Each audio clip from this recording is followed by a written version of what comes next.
देखिए, एक डिस्ट्रीब्यूशन है नेगेटिव बायनॉमियल डिस्ट्रीब्यूशन। अजीब नाम लग रहा है ना, क्यों? ये नाम अजीब लग रहा है, नेगेटिव बायनॉमियल डिस्ट्रीब्यूशन। इसको पास्कल डिस्ट्रीब्यूशन भी कहते हैं, लेकिन ज्यादातर नाम नेगेटिव बायनॉमियल करके आता है। पहले इसका मतलब समझ लेते हैं कि अप्लाई कब होता है। आपने बायनॉमियल डिस्ट्रीब्यूशन पढ़ा, उसमें क्या करते थे आप n बार कोई एक्सपेरिमेंट करते थे, n ट्रायल करते थे, उसमें r बार आपको सक्सेस मिलती थी। क्यों? मतलब आपने ये 50 बार ट्रायल किया तो, और आपकी जो भी रिक्वायरमेंट है, मान लीजिए 50 बार आपने एक कॉइन फेंका और आपकी जो रिक्वायरमेंट है कि हेड आ जाए, तो हेड आपका 10 बार भी आ सकता है, 15 बार भी आ सकता है। क्यों? यानी ये n जो ट्रायल था वो तो फिक्स है, जो ट्रायल था वो फिक्स होता है, लेकिन ये फिक्स नहीं होता, नॉट फिक्स। यही था ना उसमें।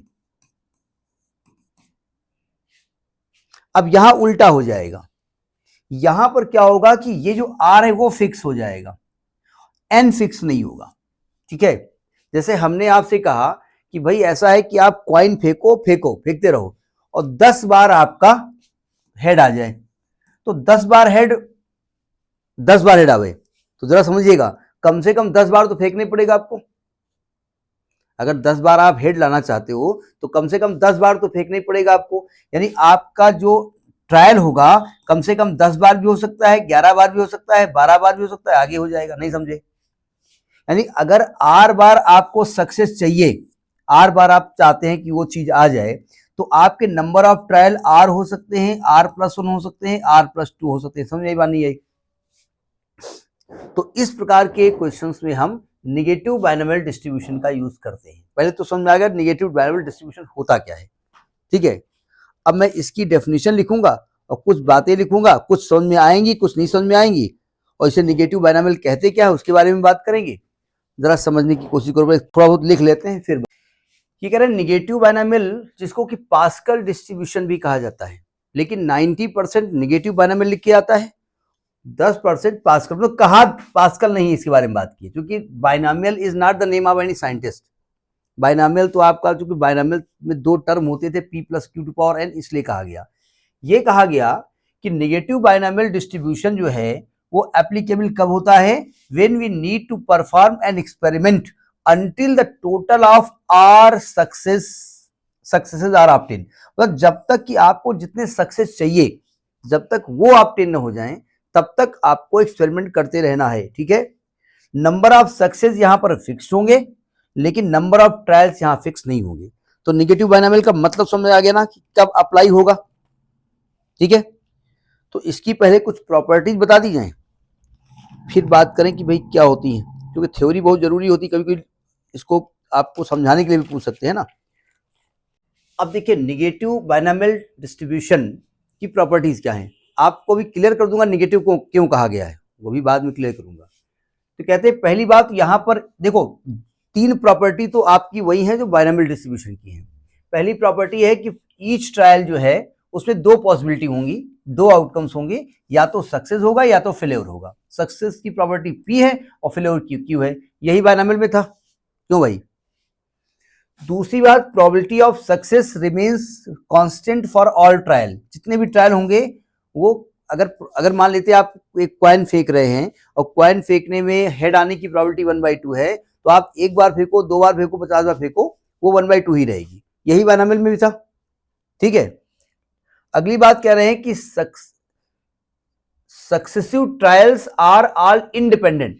मतलब ट्रायल्स इंडिपेंडेंट है, मतलब पहली बार फेंका, 50वीं बार फेंका, उसकी पहली बार से कोई मतलब नहीं है कि पहले हेड आ चुका है इसलिए अब का है आवे भाई। ठीक है, और बाद की जो बात है, सबसे मेन जो negative binomial distribution last point पे लिखा गया है कि the experiment is repeated a variable number of times to produce a fix number of success. मतलब फिक्स नंबर ऑफ सक्सेस करने के लिए आपको experiment variable number of times करना पड़ेगा। अभी हमने क्या कहा कि आप चाहते हैं कि भाई 10 बार हेड आवे, तो 10 बार हेड आने के लिए हो सकता है 10 बार ही कॉइन को फेंकना पड़े, आ जाएगा हेड। हो सकता है 50 बार फेंको, एको बार ना आवे। ठीक है, समझ में बात नहीं आई? तो ये तो हो गया कि बायनॉमियल नेगेटिव बायनॉमियल डिस्ट्रीब्यूशन की प्रॉपर्टी क्या होती है। ठीक है, कि इसकी डेफिनेशन कही है या इसमें जो इंडिकेशन यूज होते हैं उनके बारे में बात की जा रही है। ठीक है, आप जब डिस्ट्रीब्यूशन करते थे तो आप क्या करते थे, एक्स की प्रोबेबिलिटी निकालते थे ना। जितने भी डिस्ट्रीब्यूशन है, डिस्ट्रीब्यूशन में है कुछ नहीं, आपने किसी भी घटना के होने की प्रोबेबिलिटी दी हुई होती थी, ठीक है। और आप मान लीजिए वो एक्सपेरिमेंट बार बार आप कर रहे हैं, तो कितनी बार हुआ या कैसे हुआ, वो पूरी घटनाओं की प्रोबेबिलिटी का सम निकालना होता था। यही करते थे ना आप, वो यहां भी करना है। ये कहते हैं जो एक्स है ना, ये क्या कहलाता है, ये ट्रायल कहलाता है, जिसमें कि आपको आर सक्सेस मिलते हैं। तो कहते हैं X denote the number of trials produce R successes in a negative binomial expansion. इसको कहा जाता है नेगेटिव बायनॉमियल एक्सपेंशन। नेगेटिव क्यों कहते हैं उसके बारे में अभी बाद में बात करेंगे, ठीक है। और एक्स को कहते हैं नेगेटिव बायनॉमियल रैंडम वेरिएबल, और जो प्रोबेबिलिटी डिस्ट्रीब्यूशन होता है उसको कहा जाता है नेगेटिव बायनॉमियल डिस्ट्रीब्यूशन, या इसको पास्कल डिस्ट्रीब्यूशन भी कहते हैं, ठीक है। अब मैं आपको मैथमेटिकल पार्ट बताने जा रहा हूं, समझने की कोशिश करिएगा। समझ में आ जाए तो ठीक, ना समझ में आए तब भी ठीक। नहीं, समझ में तो आ ही जाएगा, वो तो अलग की बात है, जरा समझने की कोशिश करिए। क्वेश्चन ये उठता है कि भैया इसको निगेटिव बायनॉमियल कहा क्यों गया। वो ठीक है, वो बायनॉमियल का उल्टा था, ये भी हम कह सकते थे कि वहां पर ट्रायल फिक्स थे, सक्सेस अलग अलग थी, यहाँ सक्सेस फिक्स है, ट्रायल उसको उल्टा हो गया, ये भी हम कह सकते हैं, वो भी एक तरीका हो सकता है। देखो, आपको P x is equal to small x निकालना है, डिस्ट्रीब्यूशन इसलिए सिग्मा लगाया जाएगा, ठीक है। और x की वैल्यू कहां से कहां तक जाएगी, पहले ये बताओ। R से शुरू होगी, जितनी बार आपको सक्सेस करना है, कम, हाँ जाएगी तो इंफिनिटी तक, लेकिन शुरू कहां से होगी, R से शुरू होगी, ठीक है। इसका जब फॉर्मूला करेंगे तो हमारे पास ये आ रहा है x minus one R minus one into P to power R into Q to power x minus R। क्यों भाई, चूंकि भाई सिग्मा तो जो आपका लगना है, जो सिग्मा लगना है वो तो x पे लगना है, x varying from R to infinity, इसलिए इस P टू पावर R से कोई मतलब तो है नहीं, तो P टू पावर R को मैं बाहर लिख देता हूं, ठीक है। मैं थोड़ा जानबूझ के इसको ऐसे लिखने जा रहा हूं, जिससे थोड़ा सा देखने में अच्छा लगे, R टू इंफिनिटी, इसको मैं x minus one CR minus one लिखे जा रहा हूं, कोई दिक्कत है, जानबूझ के मैं लिख रहा हूं, ठीक है, into P into Q to power x minus R। अब मैं एक काम करता हूं, P टू पावर R लिखा रहने दो, अब मैं यहां पर x की वैल्यू रखना शुरू कर रहा हूं। तो R रखेंगे तो आएगा R minus one CR minus one into Q to power R minus R यानी जीरो, क्यों, प्लस R प्लस वन लिखेंगे यहां पर, R plus one minus one यानी कि R CR minus one Q to power, अब थोड़ा टेक्निकल है, देखिएगा, Q टू पावर वन आएगा प्लस R प्लस वन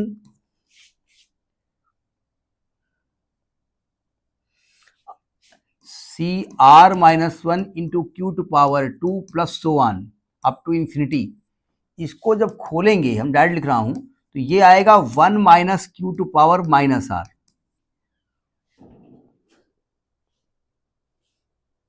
अगर इसको आप खोल दो तो यही आ जाएगा आंसर, अगर इसको आप खोल दो तो वही आंसर आ जाएगा। क्योंकि यहां पर पावर में माइनस R लिखा, इसी माइनस की वजह से इसको नेगेटिव बायनॉमियल कहा गया है। दो कारण से नेगेटिव कहा गया है।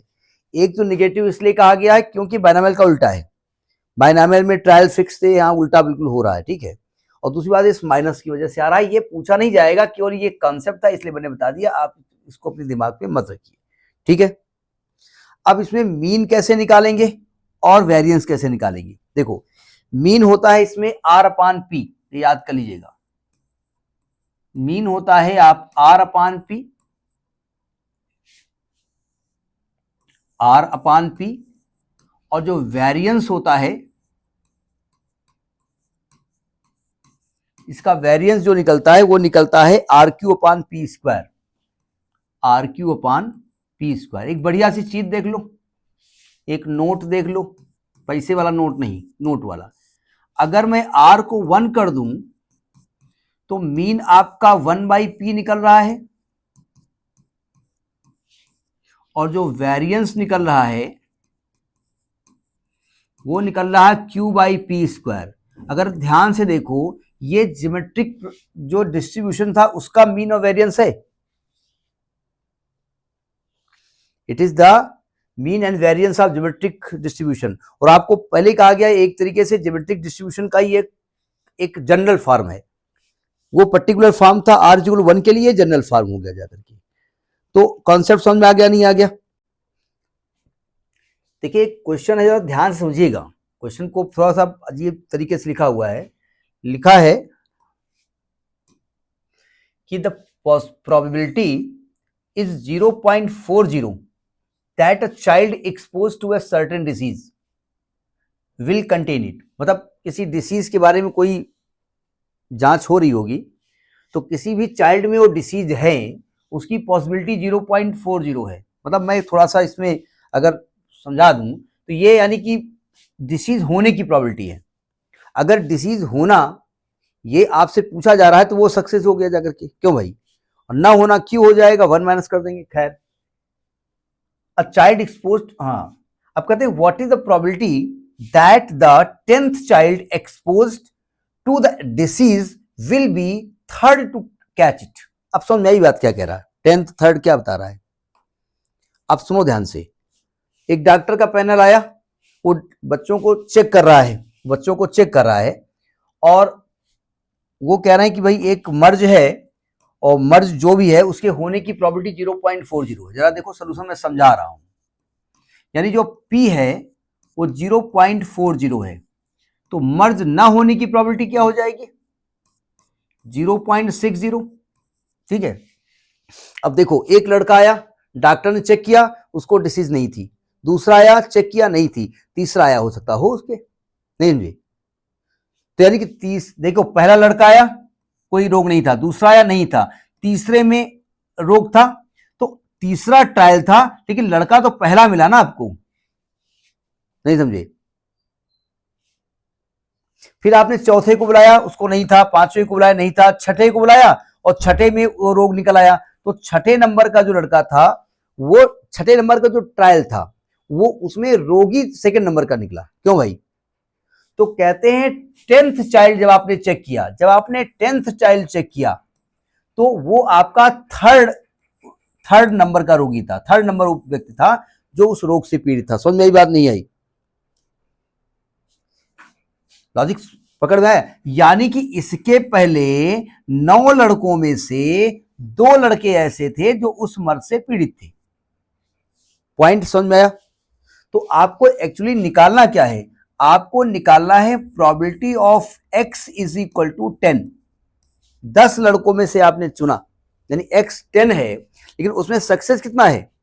तो देखो हमने क्या कहा, हमने कहा एक्चुअली प्रोबेबिलिटी होती है, ये जो 9 लड़कों में से 2 लड़के मिले, क्योंकि 10वां लड़का तीसरे नंबर का रोगी है, ये तो हमको मालूम था। मतलब 10 लड़के रोगी नहीं थे, ये 10वें में से तीसरे नंबर का रोगी है। तो यानी कि इसको कैसे लिखा जाता है? इसको लिखा जाता है 9C2, 9 में से 2 डिसीज वाले थे, इनटू डिसीज होने की प्रोबेबिलिटी उनमें से 2 की थी और ना होने की प्रोबेबिलिटी इनटू 7 की थी। समझ में बात नहीं आई? और ये किसके लिए यूज हो रहा है? ये इन 9 में से 2 के लिए हो रहा है। और इसके बाद ये जो P है ना बाहर लास्ट वाला, इसको आप मल्टीप्लाई कर देते हैं। Point to be noted. समझ में बात नहीं आई? अब इसको आप कैलकुलेट कर दो, काम खत्म। यानी ये हो जाएगा 9C2 इंटू P⁻3 हो जाएगा, इंटू Q⁻7 हो जाएगा। तो 9C2 आप जानते हैं 9 इंटू 8 अपॉन 2 इंटू 1, और P हो जाएगा आपका 0.40 2⁻3 इंटू 0.60 2⁻7। जब इसको कैलकुलेट किया तो मेरा आंसर 0.0645 है। आपका चेक कर लीजिएगा, 0.645 है। ठीक, तो ये क्वेश्चन समझ में आया, कहे क्या रहा है? क्योंकि क्वेश्चन समझ में आएगा तभी काम चलेगा, ऐसे काम तो चलने वाला है नहीं। नोट करिए जरा। देखिए क्वेश्चन कहता है कि x डिनोट कर रहा है, x जो है वो डिनोट करता है the birth in the family, मतलब किसी भी फैमिली में बच्चों के बर्थ को रिप्रेजेंट करता है until the second daughter born, मतलब तब तक बच्चे पैदा करते रहो जब तक कि दूसरी डॉटर ना आ जाए। दो आ जाए बोले बहुत दहेज खर्च होगा भैया, बहुत हो गया, पता चला 20 लड़के हो गए तब दूसरी डॉटर हुई। शुरुआत में होता जब लड़के होते थे कोई दिक्कत नहीं है, लड़के कौन बड़ी दिक्कत है, वो तो अपना काम करेंगे, दहेज भी नहीं देना पड़ेगा। खैर अब कहते हैं मेल चाइल्ड के बॉर्न होने की प्रोबेबिलिटी है 1/2, तो find the probability that sixth child in the family is the second daughter. Concept समझ में आया? क्या कह रहा है ये? कह ये रहा है कि भैया किसी भी फैमिली में मेल चाइल्ड होने की प्रोबेबिलिटी पहली बात तो 1/2 है, तो मेल चाइल्ड की अगर प्रोबेबिलिटी 1/2 है तो मेल चाइल्ड ना होने की तो अपने आप फीमेल हो जाएगी, क्यों 1/2 हो जाएगा? क्यों? पहला बच्चा हुआ, हो सकता है लड़की हो, और बोले तब तक आपको बच्चे पैदा करना है जब तक कि दूसरी डॉटर ना पैदा हो जाए। दूसरी डॉटर हो जाए तो ऑपरेशन करा लो भैया, बहुत हो गया, खर्चा नहीं उठा पाएंगे, कहां तक वाजपेयी सर को पैसा देंगे? पता चला कि वो भी बीटेक में आ रही है, उसको भी पढ़ाना पड़ेगा। लड़के कोई बात नहीं, पंचर दुकान खुलवा देंगे, नहीं यही कॉन्सेप्ट हुआ जाकर के, वो नहीं पड़ेगा। आप सुनो ध्यान से, कहते हैं कि भाई देखो आपने क्या किया, 1 2 3 4 5 6, छठवां जो बच्चा था, सिक्स्थ बच्चा जो था वो सेकेंड चाइल्ड है, तब तक उनको बच्चे पैदा करने थे। ठीक है, तो क्या मैं कह सकता हूं कि इन 5 लड़कों में से, 5 बच्चों में से एक चाइल्ड गर्ल है? क्यों भाई? तो आपकी जो प्रोबेबिलिटी है x इज इक्वल टू 6 की, उसमें से 5 में से एक लड़की, मतलब 5C1, हमें इससे कोई मतलब नहीं है, छठे चाइल्ड का सेकेंड डॉटर होने का कोई मतलब नहीं है। 5C1 इंटू, अब देखो मैं एक्चुअली में एक लड़की होना P मान लेता हूं, मैं इसको Q मान लेता हूं, ये जो माना है ये हमने Q मान लिया इसको, ठीक है, वो अलग की बात, सेम वैल्यू है, तो P की पावर 1 और Q टू पावर 4, सिंपल बात, 5 में से एक चाइल्ड है, लड़की है, तो 4 लड़के होंगे, और ये तो हो गया ये प्रोबेबिलिटी यहां से यहां तक की, और जो लास्ट वाली है इसको P से मल्टीप्लाई कर दिया, तो आपकी आ गई value 5C1 into P to power 2 into Q to power 4। 5C1 की वैल्यू 5 होती है, P टू पावर P है 1/2 की पावर 2 इंटू 1/2 की पावर 4 इज इक्वल टू 5 अपान 2 दूनी 4 दूनी 8 दूनी 16 दूनी 64, 5/64, इसको डेसिमल में निकाल लीजिएगा, यही आपका आंसर हो गया। समझ में आई बात? नहीं मतलब कंसेप्ट पकड़ में आया कि नहीं आया? ठीक, नोट करिए। अगर आपने कोई एक्सपेरिमेंट, अगर आपको किसी एक्सपेरिमेंट में R बार सक्सेस चाहिए, तो यानी कम से कम आप R बार तो वो एक्सपेरिमेंट करेंगे। सही कर रहा हूं ना मैं? मतलब R बार करें, R+1 बार करें, R+2 बार करें, मतलब इससे कम में काम नहीं चलेगा। अगर आपको 10 बार आपको हेड चाहिए तो कॉइन को कम से कम 10 बार फेंकना पड़ेगा, 10 11 12 13 जो भी हो, ठीक है। अब जरा समझने की कोशिश करो, क्योंकि फार्मूला तो हम लिख देंगे, फार्मूला आया कहां से। जैसे आपने कोई एक्सपेरिमेंट किया, ये आप एक्सपेरिमेंट करते हुए चले जा रहे हैं, ठीक है, जरा समझने की कोशिश करिएगा। अगर मैं कहूं कि एक्स बार किया, एक्स्थ ट्रायल है, एक्स्थ ट्रायल, उसमें आपको 8th सक्सेस मिली, नहीं समझे? मतलब मैंने आपसे कहा कि भाई 10 बार हेड आ जाए, तो 10 बार हेड 10वीं बार भी आ सकता है, और 10 बार हेड 50वीं बार भी आ सकता है। क्यों भाई? मतलब आपकी 50वें ट्रायल में 10वां हेड आ सकता है ना, 10th हेड। क्यों भाई? सही कर रहा हूं, नहीं कह रहा हूं? सही कह रहा हूं ना मैं? इसका मतलब इसके पहले कितने ट्रायल आपने किए होंगे? इसके पहले आपने x-1 ट्रायल किए होंगे, और इसके पहले R-1 सक्सेस मिली होगी। सही कह रहा हूं ना मैं? ये तो फिक्स हो गया। देखो प्रोबेबिलिटी क्या कहती है, पॉसिबिलिटी कहती है, और आप पहले कह रहे हो कि एक्स ट्रायल में आर्थ सक्सेस मिली है तो मिली है, उसमें कुछ नहीं करना है, ठीक है। तो आपको प्रोबेबिलिटी निकालना है कैपिटल एक्स बराबर स्मॉल एक्स, ठीक है। एक्चुअली में पॉसिबिलिटी तो केवल इसमें तलाशनी पड़ेगी ना, क्यों भाई? आप कह रहे हो कि 10 बार हेड आवे, तो ये तो आपने कह दिया कि 10वीं बार हेड आया है जब 50वीं बार फेंका है, लेकिन 49 बार में 9 बार हेड कब कब आया है आपको नहीं मालूम ना। हो सकता है 10वीं बार आया हो सकता है 12वीं बार आया हो, नहीं मालूम है ना। तो यानी आपको प्रोबेबिलिटी एक्चुअली किसकी निकालनी पड़ेगी? प्रोबेबिलिटी आपको निकालनी पड़ेगी x-1 ट्रायल में r-1 सक्सेस की। समझ में बात नहीं आई? यानी r-1 सक्सेस,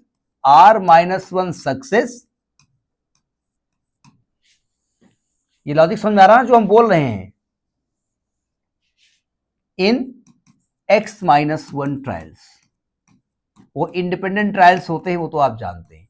ऐसा नहीं जो आप जो x ट्रायल आप कर रहे थे जिसमें आर्थ मिला, इसकी बात भी हम करेंगे, लेकिन ये पॉसिबिलिटी तो पक्की बात हो गई ना, ये तो फिक्स आपने कर दिया, आपको मिल गई value.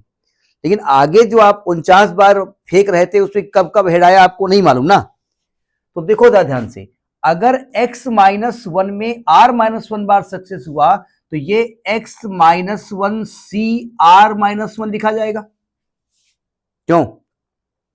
Into probability of success p है, और कितनी बार सक्सेस मिली है? r-1 बार मिली है। इस वाले के बारे में अभी हम बात नहीं कर रहे हैं, ये तो फिक्स हो गई वैल्यू कि 50वीं बार आपका हेड आया था, वो फिक्स हो गई वैल्यू। और इनटू फेल्योर कितनी बार हुआ है? This minus this, x-1 minus r+1 हो जाएगा। ये समझ में आई बात नहीं आई है?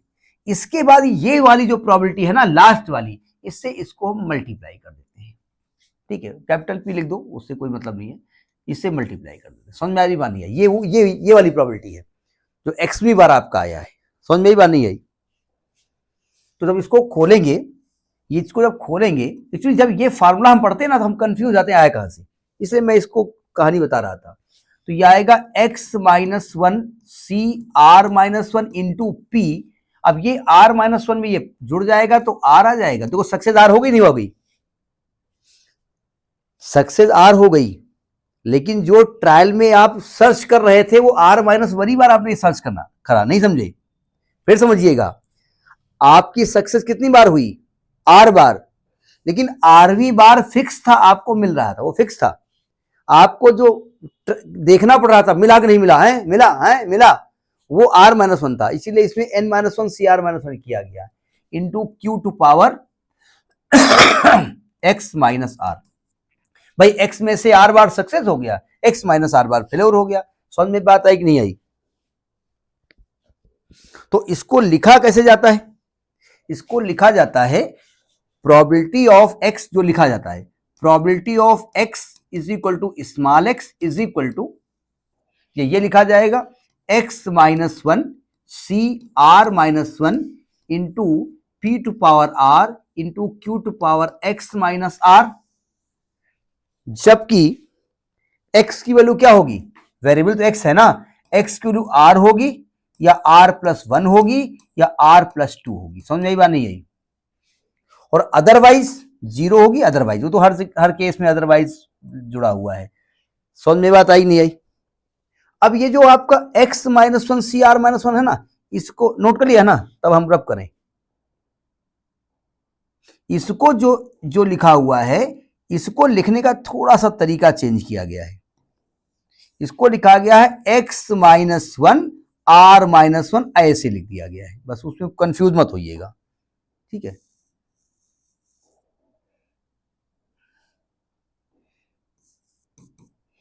x-1 r-1, वो यही लिखा है x-1 c r-1, ये 0 अदरवाइज है।